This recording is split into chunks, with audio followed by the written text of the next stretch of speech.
Hello, everyone, and welcome back to the book reviews. I'm hoping that you are doing well. I'm doing well. I'm getting excited because I'm just keep on going with this. That's one of my major goals for the year.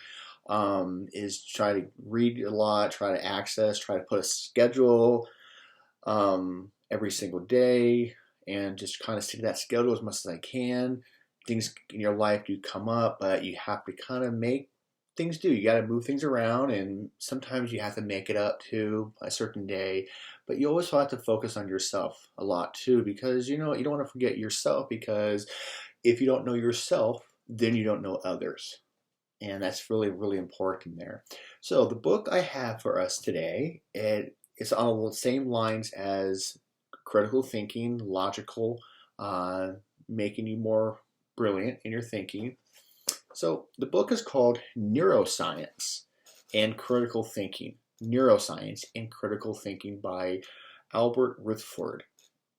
And it's not a very lengthy book, but there is a lot of in-depth material in this that I think is worth getting. You probably should add this to your book list. It didn't cost that much. I think I got off on Amazon. It wasn't that much.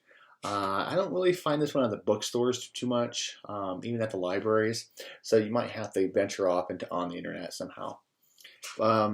It's a 2019 book, so it's fairly recent. But like I said, even though that a book is old or versus new, there's still a lot of information of value in there.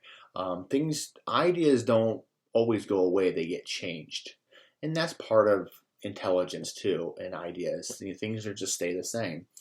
And so here we go.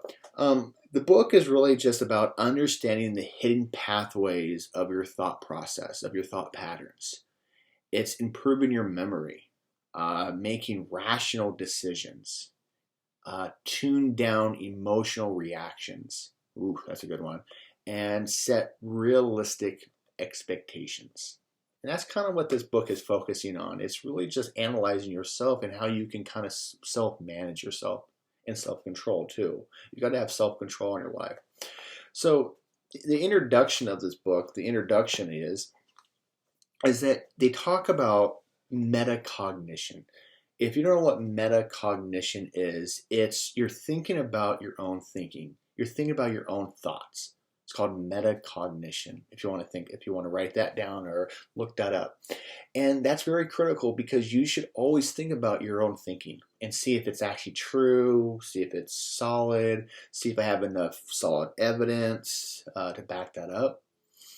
And you're doing a lot of critical analysis, and that leads to critical thinking, which is a skill or method used to examine your thoughts and beliefs carefully. So you have an idea, you want to kind of think about what you're thinking about your idea, and then you want to kind of do some critical, really deep down inside investigation.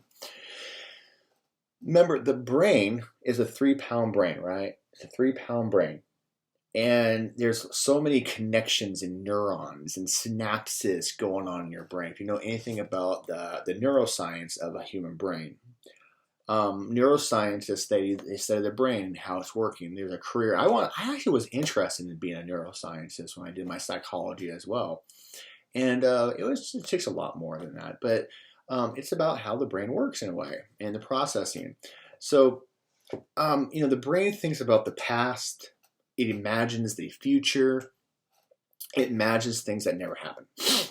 And so we all have biases. Biases are stuff that we have inside of us that sometimes come out and sometimes don't.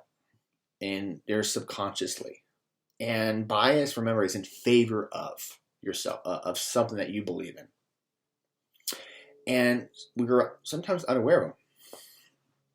So it clouds our judgment sometimes. And one thing you want to do is try to get rid of those, or maybe overcome them, or reevaluate them, I should say. And emotions cloud your beliefs.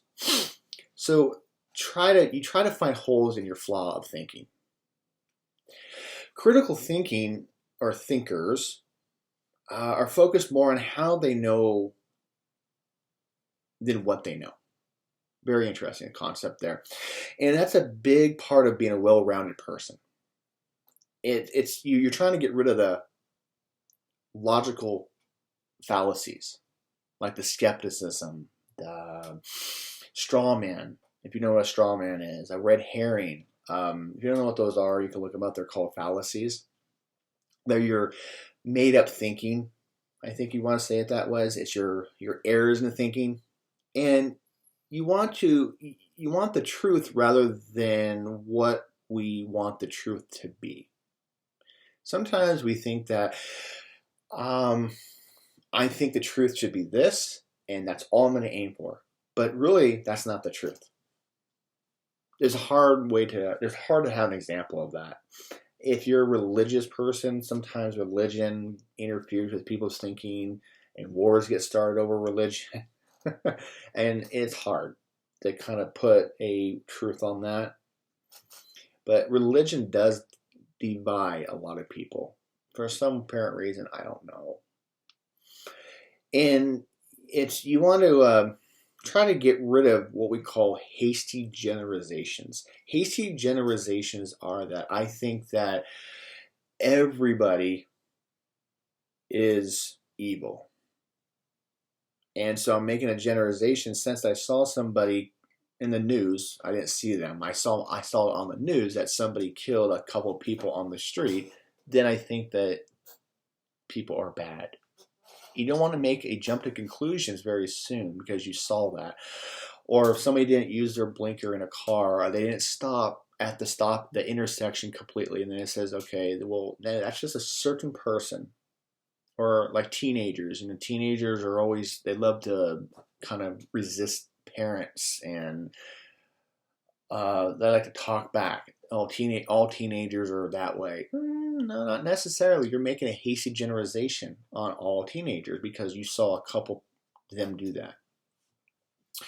And that kind of leads you to what we call a confirmation bias. Confirmation bias is we rely on our emotions and not evidential beliefs. We move further and further away from the facts of the issues because our views wrap them around. People are thinking, okay, well, if it's happening like this, my confirmation bias says, okay, you're right. But you had no thought in the process. And so in logic, remember, logic, we are looking for things to make the truth work. And statements are either true or false. Premises are your evidence, and your conclusion is what follows. So in logic, we are looking for contradictions, and we try to use logic to find the truth.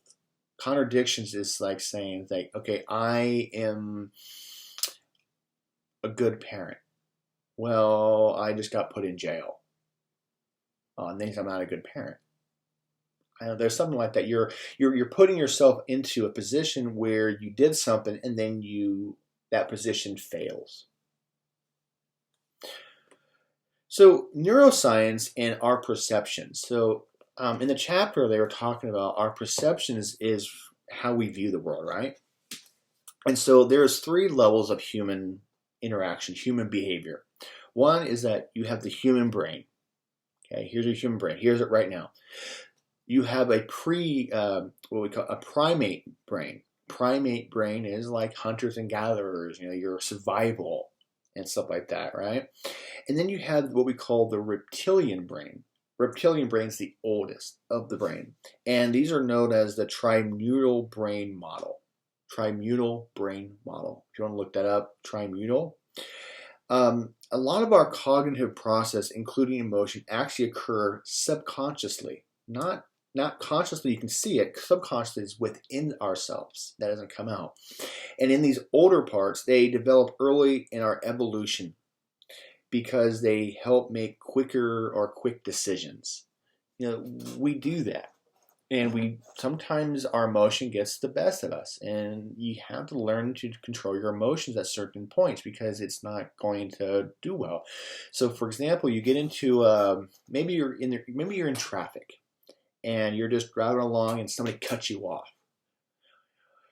Our subconscious maybe is like you get really angry. You flip them off. You yell out the window. That's our subconscious behavior, our anger getting the best of us and blinding our critical thinking.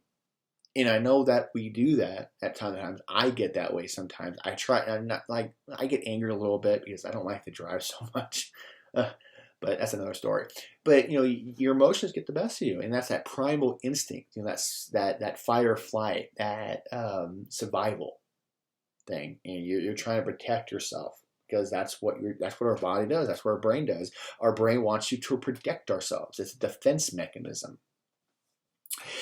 And so, we have that flight or flight freeze. Sometimes when you're in a situation and you are afraid, you freeze. And that's it. And you have that, you're experiencing and being controlled by our reptilian brains. And if we have shelter and water and food, you're good. If you ever look at the Maslow's hierarchy of needs, this pyramid of hierarchy of needs, and self-actualization is really on the top, is like you have everything below, you're going to have an awesome life or something like that, right? Everything's in control. It's some balance. And you can look that up. Maslow's hierarchy of needs. So our brains are wired to avoid punishment and praise rewards. That's what our brains love to do. We don't like to be punished. Punishment was bad. We like to be rewarded because our dopamine in our brains, our neurochemicals, like to feel good, right? Our brain likes to be in homeostasis. So people often search for external reasons for why they mess up instead of blaming themselves. We do this all the time. We love to blame somebody else for our mistakes. And it was true. We did it. And we blame it for somebody. So the person that cut me off, he did the action, blame himself. If I did the action, I would blame myself rather than the traffic. Or maybe I was getting very upset. I'm blaming myself because I raised my blood pressure. And you want to, and you're persuading you that you didn't make a mistake. So let me read this to you. People often search for external reasons for why they mess up instead of blaming themselves, or persuade themselves that they couldn't help the mistake they made. So, very interesting book. Every sentence that that Ruth did in this book. And we have this emotional intelligence. Emotional intelligence is that we need to be aware of our emotions. Our emotions get the best of us, and that's just a defense mechanism. That's kind of like the flight or flight. We do that when we have a conflict coming on. We have emotions when something happens to us. We kind of sometimes shut down or go into a state of defensive, and it's crazy. Our brain wants to protect us, and that's really what it is. Our brain is just there to protect our body. If you think about that. So we have what we call memory. Memory is what we have to operate the world. And so we have long-term and short-term. And if you see my other videos, I explain this a little bit more. But we have what we call short-term, which is it involved into small because it's focused on little things. It's short intervals. So the short-term uses mind palaces, other devices to help us remember things in the moment. Probably not the best description. Think of some facts you learned in school. Well, maybe you're going to be tested on those. If you cram, you're not going to have a way to develop those facts into your brain to remember. You're just going to remember them for the moment, put them on paper, and leave, right? If you're cramming. But after the test, your learning curve goes down. You forget everything you just learned fast after the test. It went down because it didn't have time to soak into your long-term memory. And long-term memories are like your primary accessory of memories. And people that have Alzheimer's or they have amnesia or something like that, they fall in this category. They can remember things way back then than they can in the moment. There's a good movie about this. It's called 50 First Dates with Adam Sandler. If you don't know the movie, go rent it or watch it, rent it. He dates this girl that was in a car accident. And what happened is that her brain only focuses, she has long-term memory, but her short-term memory, once she goes to sleep, it resets. So every day is a new day. It's called 50 First Dates. It's a 90s movie, I do believe. And so we have this. So, how does forgetting work? Well, we don't have these neural connections or these synapses that are connecting very solidly. And that's what we're forgetting because we didn't put a lot of attention on that.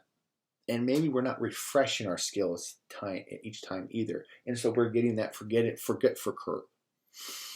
And so this is kind of a theory back in 1977.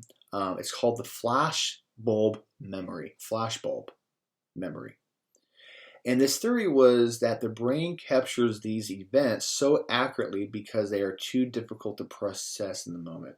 So they're talking about like PTSD or post-traumatic stress syndrome. And you experience this stuff, and then all of a sudden it comes up again, a trauma. And that trauma is so intense that it puts it into your brain long term. And then when you come up to it, it's like a flash, a flashlight, a flashbulb. It comes on. It's like here's bright. Oh, and then you have a PTSD because you're thinking about, oh my God, something happened. Like PTSD, you're going to the dentist. Maybe you had a bad time with the dentist, and all of a sudden the dentist appointment is coming up. You're kind of feeling good, but all of a sudden you see the dentist and the sound of the drill, and that's like a flashlight, like a flash bulb goes off, and it's like, oh my God, you freak out. In World War I, it was actually called shell shock, by the way. Now it's called PTSD. It was called shell shock. Same thing, different cognition. And then we kind of go down, and then you keep things going, and then we all have these biases again, right? We always have these biases. And let's say that you were known. Let's say somebody told you something about somebody, and said, "Hey, you know what? Do you know that Jimmy is gay?" Let's say we were doing this. So let's say that Jimmy is gay now, or maybe he came out of the closet or something like that. And he found himself, okay? And you had a friend, or maybe parents, or maybe some relatives, people that knew kind of a little bit about this. There was like certain clues. Well, Jimmy said, I'm gay, whatever, right? And now people are saying, oh, I knew it. I knew it all along. That's called a hindsight bias. Is that you kind of see the clues, and now you're kind of putting now as soon as it reveals, the people that believed it say, oh, I knew it all along. That's called a hindsight bias. And sometimes that can ruin an assumption about something. So you have to be careful about that hindsight bias. So our brains are always biased towards our own materials, our own narrative, I should say. And that can construct memories subconsciously, and it could be bad. So if in reality, our reality that we have here is that our brains build a reality from incoming data. But this involves a lot of filtering of information out. This filter process constructs a lot of the way we perceive the world. So our sensations in the world kind of, reveal what reality is. And some people can't deal with that. Some people think that, the reality is just fake, that I can't deal with these problems anymore because I just don't want to deal with, I don't want to deal with people. I don't want to deal with what I do. I'm very dissatisfied with my life. So what do? They figure out a way to distort reality. And this is what leads to drinking, alcoholics, drug addictions, trying opioids, pain pills, because it feels good and it distorts their reality. This is what they call an altered state of consciousness. An altered state of consciousness. This is where people try to distill or disorientate their reality of not being in the moment. They just think that, okay, this is fine. And there's a lot of health things. There's a lot of behavioral things with that, and not so good for your body. Your body is trying to get rid of that stuff. That's interesting. Is your body is trying to protect itself. Your brain is trying to protect the body, and when you're polluting it with stuff, your body is saying, "I don't want this stuff. Get it out of me." This is why you throw up, and it's very hard. You can form a habit that way, and so very interesting about that. So in logic, and let's talk about like arguments now in logic in the book. We're talking about remember, this is about critical thinking too and how we think. And so we're talking about logic still. And there's a couple things in logic. One, there's a term called deductive reasoning. Deductive reasoning means that if the premises or if the evidence are solid and they're true, the conclusion has to be true. That's a deductive reasoning. Inductive reasoning says, well, there's similarities. The premises, the evidence might be true, so the conclusion might be true. Might be false too. That's an indirect. And so we do that with time to time. And police detectives do that too. They look for solid evidence to make sure the conclusion follows. And there's a lot of gaps in our logic too that you have to figure out. And so we have what we call types of logical fallacies. They call them illogical fallacies if you want. And we have what we call an argument of authority. So if an authority figure comes up and says, okay, I said this, and that's what it is. And we have a problem with that. It's an argument of authority. So if some police officer comes up and says, you were speeding, well, maybe your gut instinct says, well, no, I wasn't. But here's my evidence. My evidence says I have this. So that's kind of a debate. But you just don't want to jump to conclusions and say, okay, I'm right and you're wrong. No, you want to make sure that you get it from both sides first. And that's hard to have an argument from authority, because authority is always going to be there. And it's hard to kind of get in an argument with somebody in authority because you know that they have something over you. And you might not think that way. And if you're in that position, you have to think about their side of it too. And so there's always these logical fallacies that you have to go through. And you can get a book on this. I'm not going to read them all, but there's a lot of them. So our brains recognize patterns, and it's really testing our reality and things, right? The logic is we're trying to test out truth. Logic is really you're trying to seek out truth. And our brains are trying to figure out that pattern and telling us what it is, right? And so we do this.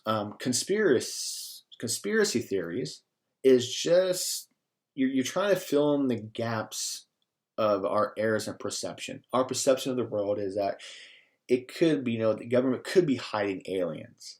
They have to be. The government's lying to us.